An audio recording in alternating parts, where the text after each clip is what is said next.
नमस्कार। वेदा साई की एक और वीडियो में आप सबका स्वागत है। आज हमारा विषय है संस्कृत ग्रंथों में प्राप्त कलयुग की भविष्यवाणी।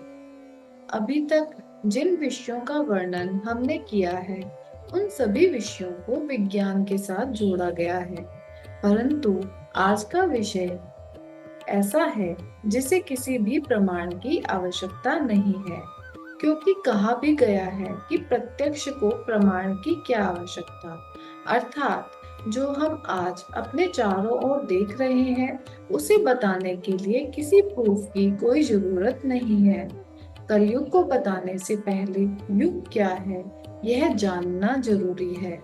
युग या युग काल यह एक विशेष समय अवधि या टाइम पीरियड को बताता है, जो सामान्य रूप से लंबे समय तक चलने वाली पौराणिक समय की अवधि है।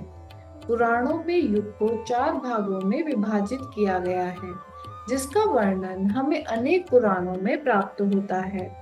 कूर्म पुराण में अर्जुन के प्रश्न करने पर महर्षि व्यास उन्हें इन युगों के विषय में बताते हुए कहते हैं, आद्यम कृत युगम प्रोक्तम ततस्त्रेता युगम बुद्धई तृतीयम द्वापरम पार्थ चतुर्थम कलिरुच्यते।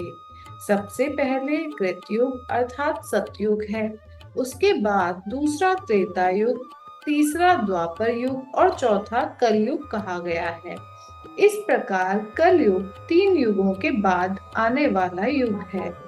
हर युग का अपना एक विशेष महत्व और विशेषता है। कलयुग के विषय में बताने से पहले अन्य 3 युगों के विषय में मैं संक्षेप में बता रही हूँ। सतयुग सबसे पहला तथा पवित्र युग है, जिसमें धर्म और सत्य का पूरी तरह से पालन किया जाता था। इस युग को सत्य का युग भी कहा जाता था, क्योंकि इस युग में सभी लोग धर्म और सत्य का पालन करने वाले थे। कूर्म पुराण में ऋषि व्यास अर्जुन को सतयुग के बारे में बताते हुए कहते हैं कि सतयुग में प्रजा सत्वगुण से युक्त और भोग से संपन्न थी। प्रजा में ऊंच नीच का भेदभाव नहीं था। प्रजा की आयु, सुख और रूप समान था। सारी प्रजा शोक से रहित, एकांत प्रेमी, ध्याननिष्ठ और भगवान शंकर की भक्त थी। सब समय के प्रभाव से त्रेता युग में सतयुग का आनंद समाप्त होने लगा। इसमें धर्म का केवल मात्र 3/4 हिस्सा ही शेष रह गया। इस युग में भगवान विष्णु ने अपने अवतारों जैसे राम अवतार से धर्म की स्थापना की। त्रेता युग में बादलों में जल की कमी होने से बादल और बिजली के संयोग से ही वर्षा होने लगी। वर्षा से प्रजा के लिए गृह संज्ञक वृक्ष उत्पन्न होने लगे। वृक्षों से ही सभी कार्य संपन्न किए जाने लगे। समय के साथ साथ प्रजा में रोग और लोभ उत्पन्न होने लगा, जिसके कारण वह सभी वृक्ष नष्ट हो गए। समय के साथ प्रजा क्रोधी स्वभाव की होने लगी। एक दूसरे की भूमि, धन, स्त्री को बलपूर्वक लेने लगी।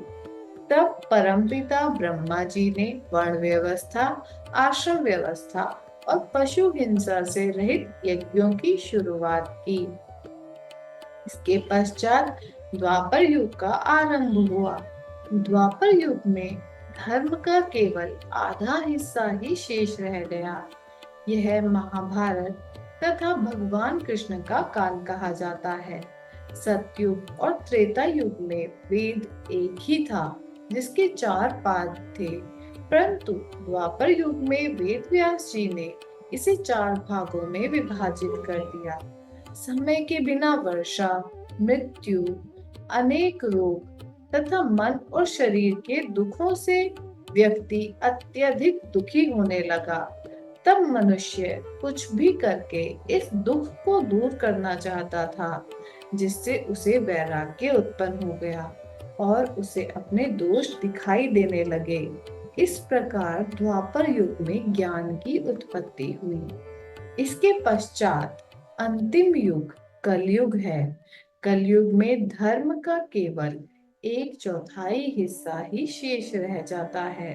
यह युग नैतिकता के पतन, अधर्म के बढ़ने तथा सत्य की हानि का युग है। ऋषि व्यास अर्जुन को कलयुग के विषय में बताते हुए कहते हैं कि कलयुग में प्राणों का हरण करने वाले रोग, निरंतर भूख का कष्ट, अवर्षण का डर तथा देश का उलटफेर होता रहेगा, जो आज हम अपने चारों ओर देख रहे हैं। अन्य देशों को छोड़कर यदि केवल हम भारत की बात करें, तो पहले भारत इस प्रकार का दिखाई देता था और अब भारत ऐसा है।